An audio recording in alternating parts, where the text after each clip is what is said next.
நடைபெற்றிருக்கிறது.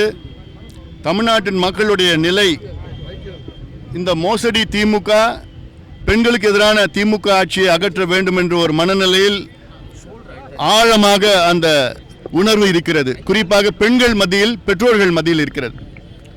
தமிழ்நாட்டில் இப்படி ஒரு சட்டம் ஒழுங்கு மோசமான நிலை நாங்கள் யாரும் பார்க்கல. தமிழ்நாடு பார்த்தது கிடையாது. எவ்வளோ மன்னர்கள் ஆண்டார்கள், வெள்ளையர்கள் ஆண்டார்கள், சுதந்திரத்துக்கு பிறகு எத்தனையோ முதலமைச்சர்கள் ஆண்டார்கள். ஆனால் அத்துணை ஆட்சியிலும் பெண்களுக்கு எந்த பிரச்சனையும் வரல. இந்த ஆட்சியில் 5 ஆண்டு காலம் எங்க பார்த்தாலும் பெண்களுக்கு எதிரான குற்றங்கள், அதுவும் பாலியல் வன்கொடுமைகள், குழந்தைகளை சிதைத்து கொண்டு இந்த மனித மிருகங்கள், கஞ்சா அடிச்சுக்கிட்டு, சாராயத்தை குடிச்சுக்கிட்டு, டாஸ்மாக் சாராயத்தை குடிச்சுக்கிட்டு எங்க போனாலும் பெண்களை சும்மா விடுறது கிடையாது. இது உறுதியாக மக்கள் பெண்கள் பார்த்துட்டு தான் இருக்கிறாங்க.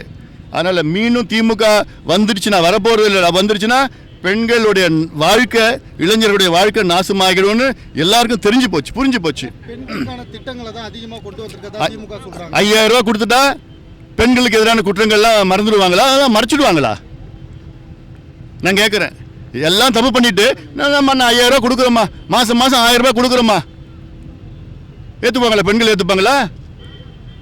நேற்று முந்தினம் பார்த்தீங்கன்னா, ஒரு 4 நாளுக்கு முன்னாடி பார்த்தீங்கன்னா, திருநெல்வேலியில் ஒரு 17 வயசு ஒரு குழந்தை, பள்ளிக்கூடம் போயிட்டு இருக்க குழந்தை பாலியல் வன்கொடுமை செஞ்சு கொலை பண்ணியிருக்கிறாங்க.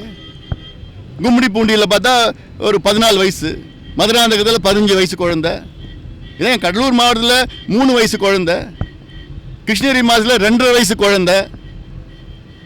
அப்போது எல்லாம் மிருகங்களாக மாற்றிட்டு இருக்கிறார் ஸ்டாலின் அவர்கள், மனித மிருகங்களாக. ஏன்னா எங்கே பார்த்தாலும் கஞ்சா, காக்கேன், ஹெராயின், அபின், மது, சாராயம், கள்ள சாராயம் எல்லாம் போனால் என்ன ஆகுது? இந்த தலைமுறை, ஒன்று தலைமுறைகளை நாசப்படுத்திட்டார், 2 பெண்களை நாசப்படுத்திட்டு இருக்கிறார். அதனால் உறுதியாக இது மன்னிக்க முடியாத குற்றம். அது மன்னிக்க முடியாது. ஏன்னா இதில் திறமை இல்லாத ஆட்சியில் இப்படிலாம் இருக்கும். அவருக்கு என்ன நடக்குதுன்னு தெரியல. தேசிய ஜனநாயக கட்சி கூட்டணியில் மேலும் ஒரு சில கட்சிகள் வரணும்னு சொல்லிட்டு பேச்சுவார்த்தை நடத்ததா தகவல் வெளியாக இருக்கு. நீங்கள் அதை எப்படி எதிர்பார்க்குறீங்க? எங்கள் கூட்டணிக்கு யார் வேணால் வரலாம், ஒருமித்த கருத்துள்ள எந்த கட்சியும் வேணால் வரலாம். எங்களோட நோக்கமே திமுகவை அகற்ற வேண்டும், திமுக ஆட்சியை அகற்ற வேண்டும்.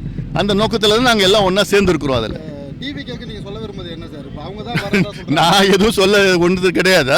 ஒருமித்த கருத்து உள்ள, அதாவது திமுகவை அகற்றணும், திமுக ஆட்சியை வீட்டுக்கு அனுப்பணும்னு ஒருமித்த கருத்துள்ள அத்துணை கட்சிகளும் யார் வேணா வரலாம். விஜய் வந்தா ஏத்துப்பீங்களா? நான் பின்ன வேற எப்படி நான் சொல்றேன், வேற எப்படி சொல்றீங்கன்னு எனக்கு தெரியல. எனக்கு நன்றி.